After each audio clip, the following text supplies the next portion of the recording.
सूत जी कहने लगे, हे ऋषियों, इस व्रत का वृत्तांत और उत्पत्ति प्राचीन काल में भगवान कृष्ण ने अपने परम भक्त युधिष्ठिर से कही थी।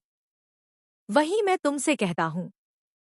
एक समय युधिष्ठिर ने भगवान से पूछा था कि एकादशी व्रत किस विधि से किया जाता है और उसका क्या फल प्राप्त होता है। उपवास के दिन जो क्रिया की जाती है, आप कृपा करके मुझसे कहिए।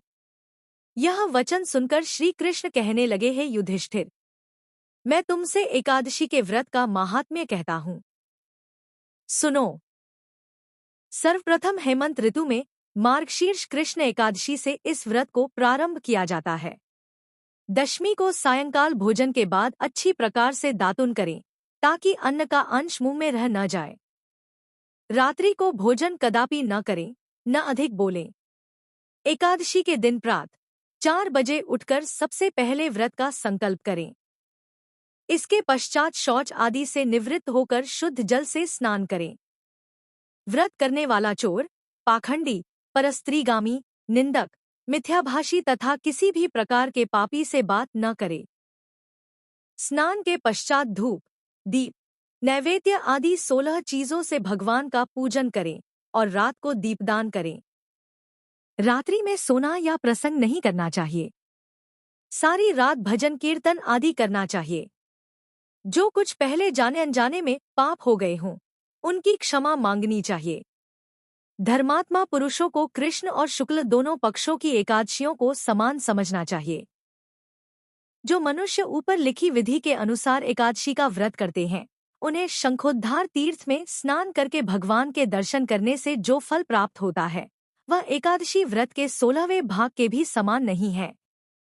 व्यतिपात के दिन दान देने का 1,00,000 गुना फल होता है। संक्रांति से 4 लाख गुना तथा सूर्य चंद्र ग्रहण में स्नानदान से जो पुण्य प्राप्त होता है, वही पुण्य एकादशी के दिन व्रत करने से मिलता है।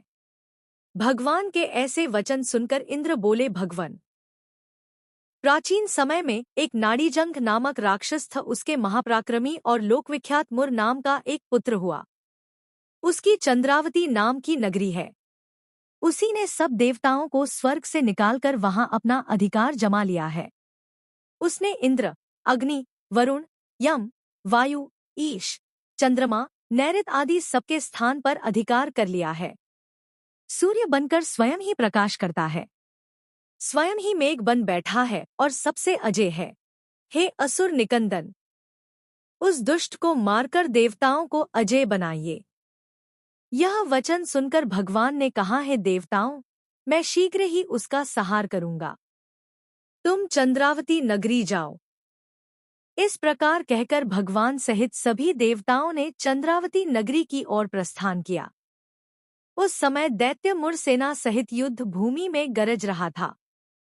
उसकी भयानक गर्जना सुनकर सभी देवता भय के मारे चारों दिशाओं में भागने लगे। जब स्वयं भगवान रणभूमि में आए तो दैत्य उन पर भी अस्त्र, शस्त्र, आयुध लेकर दौड़े। भगवान ने उन्हें सर्प के समान अपने बाणों से बींध डाला। बहुत से दैत्य मारे गए, केवल मुर बचा रहा। वह अविचल भाव से भगवान के साथ युद्ध करता रहा। भगवान जो भी तीक्ष्ण बाण चलाते, वह उसके लिए पुष्प सिद्ध होता। उसका शरीर छिन्न भिन्न हो गया, किंतु वह लगातार युद्ध करता रहा। दोनों के बीच मल्लयुद्ध भी हुआ। 10,000 वर्ष तक उनका युद्ध चलता रहा, किंतु मुर नहीं हारा। थककर भगवान बद्रिकाश्रम चले गए। वहां हेमवती नामक सुंदर गुफा थी। उसमें विश्राम करने के लिए भगवान उसके अंदर प्रवेश कर गए। यह गुफा 12 योजन लंबी थी और उसका एक ही द्वार था। विष्णु भगवान वहां योगनिद्रा की गोद में सो गए। मुर भी पीछे पीछे आ गया और भगवान को सोया देखकर मारने को उद्यत हुआ। तभी भगवान के शरीर से उज्ज्वल, कांतिमय रूप वाली देवी प्रकट हुई। देवी ने राक्षस मुर को ललकारा, युद्ध किया और उसे तत्काल मौत के घाट उतार दिया। श्री हरि जब योगनिद्रा की गोद से उठे तो सब बातों को जानकर उस देवी से कहा कि आपका जन्म एकादशी के दिन हुआ है, अतः आप उत्पन्ना एकादशी के नाम से पूजित होंगी। आपके भक्त वही होंगे जो मेरे भक्त हैं।